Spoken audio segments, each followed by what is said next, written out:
Singapore is an amazing place to live, but there is a hidden side to Singapore that isn't so positive, that not many people are willing to talk about. So in this video, I'm going to share 9 harsh realities about Singapore that I've discovered from my time of living here. My name's Justin Brown, and on this channel, I usually talk about creative breakthroughs and personal reinvention related to my work with The Vessel and IdeaPod. But in this video, I want to share my own reflections with my own personal reinvention of moving to Singapore and discovering these harsh realities.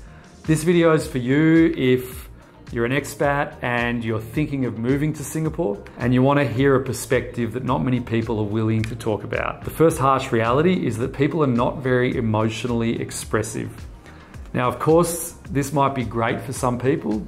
It really depends on what you're looking for. I've spent a lot of time in a place like Brazil, and that is where people are really emotionally expressive. Whenever someone's experiencing joy, you know they're experiencing joy. People are laughing in public places really loudly, but also if someone is feeling angry, you know they're feeling angry. Just the emotions are kind of worn on the outside. It's a really vibrant place to be. I almost feel like Singapore's the opposite. The people here, when you go out in public, you don't really show that side of yourself. People are kind of behaving in similar ways to each other. It's a little more subdued. If you're coming from a society where emotional expressiveness is high, it might be a challenging thing to come across. The next thing I've noticed is that Singapore is a very rules-based society. People grow up with an education system where you're encouraged to follow the rules. There's very strong rules in society in terms of following the law, and punishments are really strong. And the thing is that I notice here the society are really behind the rules. They really appreciate the rules, and it's definitely not my place to come in and say that is right or wrong. It results in a lot of conformism. People are willing to fit in with each other, to not just follow the rules, but the next step is to follow the norms of society, to do things the way everyone else is doing them. That's something that I think a lot of people that come from more individualist countries, Western countries where freedom of expression is high, where we're encouraged to be ourselves, to kind of push against the boundaries of the norms of society. If you're coming from that sort of society and that's something that you love, when you get here, you will feel like your individuality might be suppressed a little bit and you're encouraged to fit in with people around you. The third thing is that it can get boring here.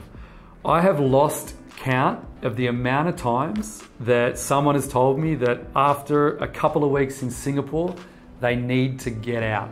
The reason is that it is a very small island. There's not a huge amount of variety in the nature here. It's a little bit flat, not completely flat, but largely there's just similar things to do every weekend. And a lot of people I talk to, they really use Singapore as a hub location to build a life here and to regularly travel around Southeast Asia.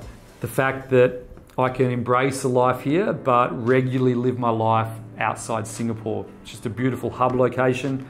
But it is something to consider if you're an expat thinking of living here. Many people talk about Singapore being a boring place. The next harsh reality that you need to know about is that this is a very expensive place to live. Now, this is probably something that is not so hidden. Actually, a lot of people talk about how expensive it is, but I didn't want to do a video about the harsh reality of Singapore without at least mentioning this. Rental prices are astronomical. They have been growing over the last few years, especially since COVID. There's a supply demand. There's a lot of foreign people coming in, a real influx of foreign workers. Also, everything's expensive in Singapore, but I do think that really it's the rental prices is the big thing, because when it comes to food and entertainment and everything, I do think that you can make sacrifices and make choices in how you live your life, and you can really manage things according to your budget. But definitely, if you're thinking of moving here, you are going to discover that rent is crazy. The next harsh reality is the social pressure for material success. So I've spoken about this in a number of other videos, and my realization about Singapore after moving here is that this is the ultimate place for getting trapped on the hamster wheel of always chasing more.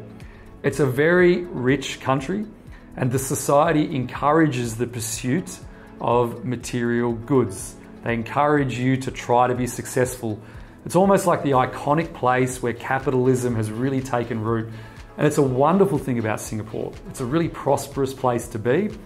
And actually, I've loved moving to Singapore and embracing my own professional path, trying to grow my businesses to become more successful in my own right. But there's a really big danger in Singapore, which is that you can lose yourself on that pursuit of material success because people encourage it so much.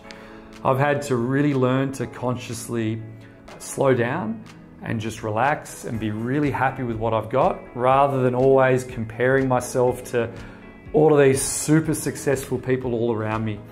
So I think that it's definitely a harsh reality of Singapore. If you do come and move here, you can't help but compare yourself to all of the uber successful people all around you. The next harsh reality is the limited freedom of expression in Singapore. So this is a reality that it's not the kind of society when you can just express yourself and share whatever you want to share. There is a lot of conformism in Singapore. It is a very rules-based place, and the rules are that you can't do many things and that you can't just say whatever you like. There's actually a lot of support from the community here around the limited freedom of expression. There's a social contract here in that the last 30 to 40 years have really seen an economic miracle. There is huge prosperity, and I think that the community is largely behind the government, and they're happy to accept limited freedom of expression for what they get in return. But if you are coming from a part of the world where you're used to saying whatever you want and shouting it from the rooftops, this is definitely not the place to come to. The next harsh reality is what I refer to as the bubble effect. It's really easy to get lost in what's happening here. I feel like the population of Singapore don't often think about what's happening outside the borders of Singapore. I think that people here have been conditioned to celebrate a narrative of progress, especially over the last 30 to 40 years, which has really been an economic miracle. It's just an incredible story of progress, but that's very much drilled into people to celebrate everything that's happened. People are just really happy with how things have gone.